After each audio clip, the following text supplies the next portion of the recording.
بسم اللہ الرحمن الرحیم۔ السلام علیکم ناظرین، میں ہوں جی ایم جمالی اور آپ دیکھ رہے ہیں ڈیجیٹل کے سب سے بڑے چینل نیوز پاکستان کا پروگرام اے ٹو زی۔ ناظرین، آج پنجاب اور کے پی کے میں الیکشن ملتوی کرنے کے خلاف سماعت کرنے والا بینچ ایک مرتبہ پھر ٹوٹ گیا، جس کے بعد باقی بچ جانے والے 3 رکنی بینچ کی حیثیت متنازع ہو گئی ہے۔ جسٹس جمال خان مندوخیل نے الیکشن التوا کے کیس سننے سے معذرت کر لی، جس کے بعد سپریم کورٹ آف پاکستان کا ایک بینچ ایک بار پھر ٹوٹ گیا۔ یاد رہے کہ گزشتہ روز بھی جسٹس امین الدین نے مذکورہ کیس کی سماعت سے معذرت کر لی تھی، جس کے بعد بینچ ٹوٹ گیا تھا۔ تاہم چیف جسٹس نے آج بینچ میں رہ جانے والے 4 ججز کے بینچ سے سماعت جاری رکھنے کا فیصلہ کیا تھا، لیکن آج جب کیس کی سماعت شروع ہوئی تو جسٹس جمال خان مندوخیل نے بھی کیس کی سماعت سے معذرت کر لی، لیکن یہاں پر ہی بس نہیں ہوئی۔ چیف جسٹس عمر عطا بندیال نے باقی رہ جانے والے 3 ججز پر مشتمل بینچ سے سماعت کا آگے بڑھانے کا فیصلہ کیا۔ اس بینچ میں chief justice Umar Ata Bandial, justice اعجاز الحسن اور جسٹس منیب اختر شامل ہیں۔ یاد رہے کہ چیف جسٹس عمر عطا بندیال نے پنجاب اور کے پی کے میں انتخابات کے التوا کے خلاف پی ٹی آئی کی درخواست پر از خود نوٹس لیتے ہوئے اس کیس کی سماعت کے لیے 9 رکنی بینچ تشکیل دیا تھا۔ پھر یہ بینچ چھوٹا ہو کر 7 رکنی ہوا اور اس کے بعد 5 رکنی بینچ رہ گیا، جبکہ گزشتہ روز یہ بینچ 4 رکنی رہ گیا تھا، جبکہ آج یہ بینچ صرف 3 رکنی رہ گیا ہے۔ آج اس 3 رکنی بینچ نے مقدمے کی مختصر سماعت کی، جس کے بعد مقدمے کی سماعت پیر تک ملتوی کر دی گئی۔ 3 رکنی بینچ کی طرف سے مقدمے کی سماعت شروع ہوتے ہی اٹارنی جنرل روسٹرم پر آئے اور انہوں نے ایک مرتبہ پھر عدالت سے فل کورٹ بینچ بنانے کی استدعا کی۔ تاہم چیف جسٹس کی طرف سے فل کورٹ بینچ بنانے کی استدعا مسترد کر دی گئی۔ مقدمے کی سماعت کے دوران چیف جسٹس کی طرف سے دیے گئے ریمارکس سے اس تاثر کو تقویت ملتی ہے کہ وہ حکومت اور اپوزیشن کو پنجاب اور کے پی کے میں انتخابات میں تاریخ طے کرنے کا موقع دے رہے ہیں۔ اس حوالے سے انہوں نے سماعت کے دوران متعدد اشارے بھی کیے، جبکہ دوسری طرف اس صورتحال سے پی ٹی آئی کے موقف کو تقویت مل رہی ہے۔ واضح رہے کہ اس وقت پی ٹی آئی کے علاوہ ملک کی تمام سیاسی جماعتوں، Pakistan bar council, Sindh bar council سمیت دیگر وکلا تنظیموں اور موجودہ حکومت کا مطالبہ ہے کہ مذکورہ کیس کی سماعت کے لیے فل کورٹ بینچ تشکیل دیا جائے، بصورت دیگر اس کیس سے متعلق فیصلہ متنازع ہو جائے گا۔ جی ناظرین، اس صورتحال کے پیش نظر میڈیا سے بات چیت کرتے ہوئے وفاقی وزیر دفاع خواجہ آصف نے کہا کہ پنجاب اور کے پی کے میں انتخابات کے التوا کے خلاف سماعت کرنے والا بینچ سکڑتے 3 ججز کا رہ گیا ہے، جس کی وجہ سے عدالت کی ساخت اور اس کی غیر متنازع حیثیت بری طرح متاثر ہو رہی ہے۔ خواجہ آصف نے کہا کہ صورتحال دیکھ کر ایسا لگتا ہے کہ عدالت میں اعتماد کا فقدان ہے۔ انہوں نے کہا کہ مسئلے کا واحد حل فل کورٹ بینچ کی تشکیل ہے۔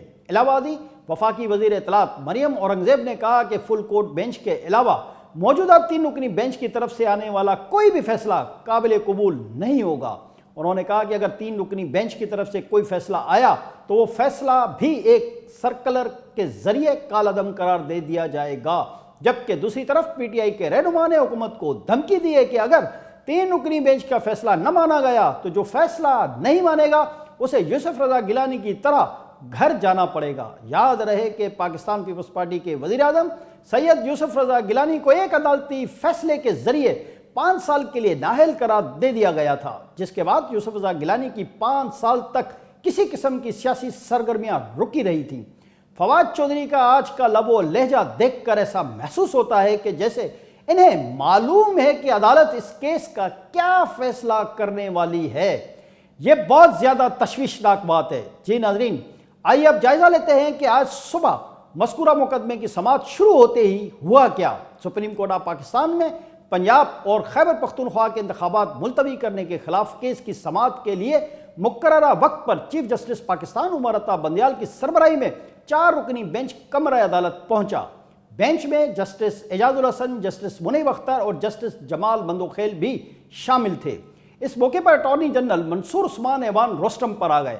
Chief justice of Pakistan Umar Ata Bandial نے انہیں روکتے ہوئے کہا کہ اٹارنی جنرل صاحب، آپ سے پہلے جسٹس جمال خان مندوخیل کچھ کہنا چاہتے ہیں۔ اس موقع پر جسٹس جمال مندوخیل نے کیس سننے سے معذرت کر لی اور کہا کہ جسٹس امین الدین خان نے کیس سننے سے معذرت کی تھی۔ جسٹس امین کے فیصلے کے بعد مجھے حکم نامے کا انتظار تھا، مجھے عدالتی حکم نامہ کل گھر میں موصول ہوا۔ انہوں نے کہا کہ حکم نامے پر میں نے الگ سے نوٹ تحریر کیا ہے۔ اٹارنی جنرل صاحب آپ اختلافی نوٹ پڑھ کر سنائیں، جس کے بعد اٹارنی جنرل نے اختلافی نوٹ پڑھ کر سنایا۔ جی ناظرین، جسٹس جمال خان مندوخیل نے کہا کہ میں بینچ کا ممبر تھا مگر میرے ساتھ فیصلہ تحریر کرتے وقت مشاورت تک نہیں کی گئی۔ میں سمجھتا ہوں کہ میں بینچ میں فٹ نہیں ہوں۔ انہوں نے کہا کہ دعا ہے کہ اس کیس میں جو بھی بینچ ہو ایسا فیصلہ آئے جس کو سب قبول کریں۔ اللہ ہمارے ادارے پر رحم کرے۔ انہوں نے کہا کہ میں اور میرے ساتھ ججز سب آئین کے پابند ہیں۔ جسٹس جمال خان مندوخیل نے کہا کہ میں کل بھی کچھ کہنا چاہ رہا تھا، شاید فیصلہ لکھواتے وقت مجھ سے مشورے کی ضرورت ہی نہیں محسوس کی گئی یا مجھے مشورے کے قابل ہی نہیں سمجھا گیا۔ اللہ ہمارے ملک کے لیے خیر کرے۔ اس موقع پر چیف جسٹس پاکستان عمر عطا بندیال نے جسٹس جمال مندوخیل کی بات کو بات کرنے سے روک دیا اور کہا کہ بہت بہت شکریہ، بینچ کی تشکیل کا جو بھی فیصلہ ہوگا کچھ دیر بعد عدالت میں بتا دیا جائے گا۔ الیکشن ملتوی کرنے کے خلاف درخواست کی گزشتہ روز کی سماعت کے حکم نامے میں جسٹس جمال مندوخیل نے الگ سے اختلافی نوٹ تحریر کر دیا۔ سپریم کورٹ کی جانب سے جسٹس جمال خان مندوخیل کا اختلافی نوٹ بھی جاری کیا گیا ہے۔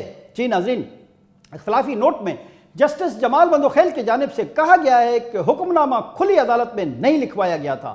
جسٹس جمال مندوخیل نے اختلافی نوٹ میں مزید کہا ہے کہ حکم نامہ تحریر کرتے وقت مجھ سے مشاورت تک نہیں کی گئی۔ اختلافی نوٹ میں جسٹس جمال مندوخیل نے مطالبہ کیا ہے کہ جسٹس قاضی فائز عیسیٰ کے فیصلے کا کھلی عدالت میں جائزہ لیا جائے۔ حکم نامے کے مطابق بینچ کے 3 ارکان جسٹس امین الدین کے موقف سے اختلاف رکھتے ہیں۔ سپریم کورٹ کے حکم نامے میں کہا گیا ہے کہ جسٹس امین الدین نے اپنے فیصلے کی روشنی میں سماعت جاری رکھنے سے معذرت کر لی۔ حکم نامے میں عدالت عظمیٰ کا کہنا ہے کہ چیف جسٹس اعجاز جسٹس منیب کے مطابق سماعت جاری رکھی جا سکتی ہے۔ عدالت عظمیٰ کے حکم نامے میں جسٹس مندوخیل کے سماعت جاری رکھنے یا نہ رکھنے پر کوئی رائے شامل نہیں ہے۔ جی ناظرین، پاکستان کی سب سے بڑی عدالت میں جو بحران نظر آ رہا ہے، بلکہ اگر یہ کہا جائے کہ عدالت میں جو خوفناک تقسیم نظر آ رہی ہے، اس کی ماضی میں کوئی مثال نہیں ملتی۔ ان حالات میں کہ جب پی ٹی آئی کے علاوہ تمام اہم سیاسی جماعتوں، وکلا تنظیموں اور حکومت کی طرف سے مطالبہ ہے کہ اس مقدمے کی سماعت کے لیے فل کورٹ بینچ بنایا جائے، لیکن چیف جسٹس عمر عطا بندیال کی طرف سے یہ مطالبہ مسترد کر دیا گیا ہے۔ اس سے اور بھی زیادہ تشویشناک صورتحال پیدا ہو رہی ہے۔ چیف جسٹس کی طرف سے فل کورٹ بینچ بنانے سے گریز سے ایسا بھی تاثر ابھرتا ہے کہ جیسے اگر فل کورٹ بینچ بنا گیا تو عدالت کا فیصلہ وہ نہیں ہوگا جو شاید کسی کی خواہش پر ہے۔ اگر یہ تاثر درست ہے تو پھر ہمارے ملک کی عدلیہ اور عدالتی نظام کا اللہ ہی حافظ ہے۔ آج کے لیے اتنا ہی۔ اگلے پروگرام تک کے لیے اپنے میزبان جی ایم جمالی کو اجازت دیجیے۔ اللہ حافظ۔